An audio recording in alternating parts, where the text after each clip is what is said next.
In the previous video, students, I told you that the narrator visited Mrs. Darling's house, but she was unsuccessful in fulfilling her desire. So she had to come back disappointed. While coming back to the station, the memories of the narrator's bygone days came to light. She recalled her past. Her mother had provided the address years ago during the first half of the war. She was, due to some reason, home for a few days in her childhood, and it suddenly stuck to her that the room was looking different. Now, students, you know that children are very good observers. They can easily point out all the changes that take place in the surrounding. So the same thing happened to the narrator. She could find out that various things were missing. Her mother was surprised that she noticed the changes a little later. It was that time when her mother told her about this woman, Mrs. Darling. So that was the first day when the narrator heard about Mrs. Darling from her mother. She happened to be an old acquaintance of the narrator's mother. Lately, she had renewed contact with her and had been coming there regularly. So, after many days, they both met again, and that the woman, she regularly visited the narrator's house. Every time she left their house, she took something home with her. So some or the other thing, valuables of mother, was taken by the woman. For example, table silvers, antique plates, cups, pots, crockeries, and so many other things she carried with her. She had once been even troubled over carrying the large flower vase, but still she carried it, and she was even successful in carrying these things home. She told her mother that the cramp in her back came from the crockery. So even she physically had to suffer for carrying such heavy goods, but still she carried them home. Her mother pitied her. She shook her head in sorrow. She told that she wanted to save all their nice possessions. So mother, she had a belief, she trusted the woman completely. She felt that the woman would carry all these things, all these expensive goods home, and would keep them safe and secured till the war got over. And when the war would get over, she would get back all her things. Because you know, students, during the war, it may so happen that the house, the possessions, then even the people, everything may get destroyed. So she wanted her things to be kept safe, and that's why she handed them to this woman. The next day, the narrator saw Mrs. Darling going out of their house with a heavy suitcase. She had a fleeting glimpse of Mrs. Darling's face. Now, it often happens that if you have just a glimpse of a person and then after a long period of time you meet the second person, it becomes really difficult to recognize the person. So, that was what happened to the narrator. She didn't remember the face of Mrs. Darling clearly, but of course she remembered the address told by her mother. She asked her mother if she really wanted her to take all the things with her. The narrator actually didn't want that the woman should take their belongings home. Her mother replied that even if she didn't, it would be an insult to ask her not to. Now, how was it possible for mother to refuse the woman to take all these things home?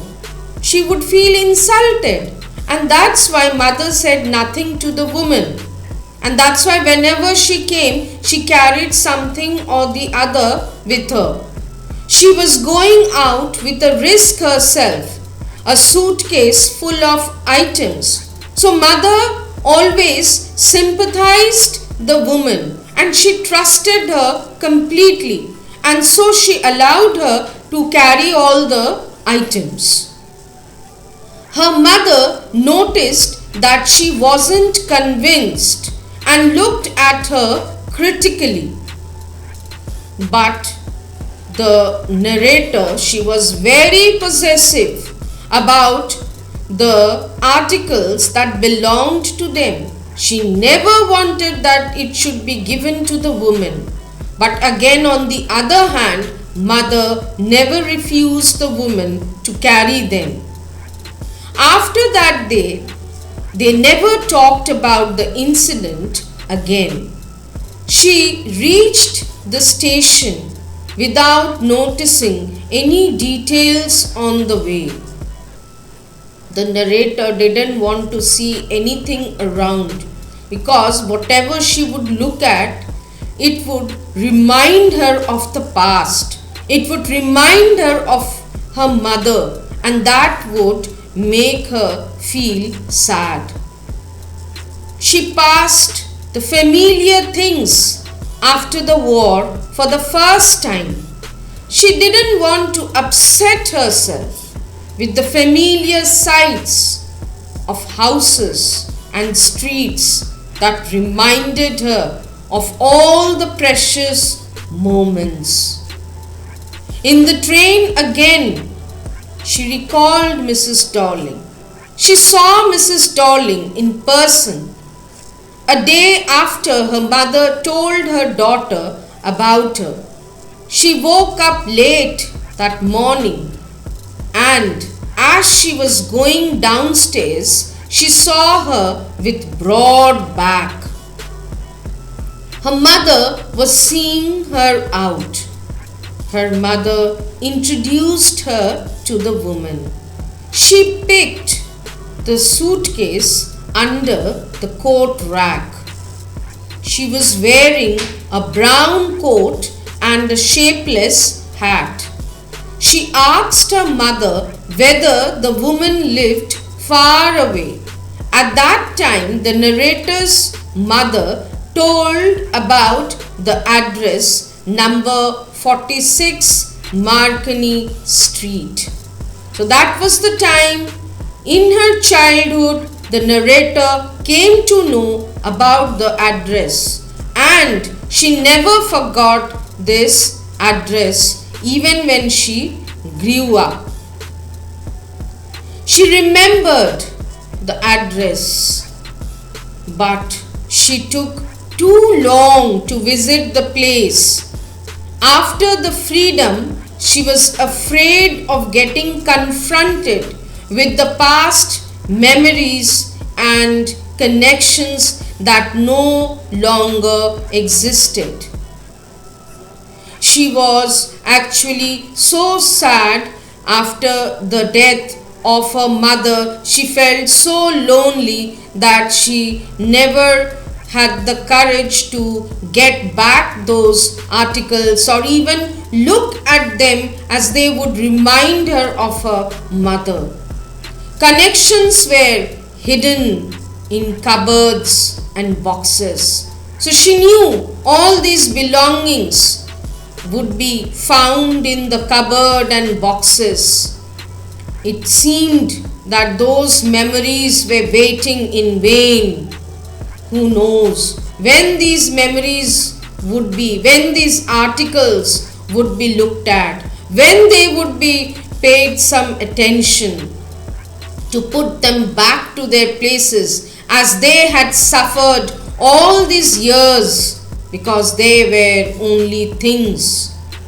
So the narrator says that these articles, they remained in the cupboard. Still they are in the cupboard. Why? Because they have not been taken back by the narrator, and they are still waiting for the owner to take them back, because they are all non-living things, and that's why they are all suffering still. If these things would have been living, then they would have not waited for such a long time. Things were getting normal in her life. After many days after the war, the narrator was curious to take record of the possessions that must still be at number 46 Marconi Street. With this intention, she went to the given address. Now you all have come to know, students, that a first visit was unsuccessful. The narrator's first visit yielded no result, so she planned to go once again to that same address. The concluding part of the story describes the second visit of the narrator. Interestingly, this time a girl of 15 opened the door to her.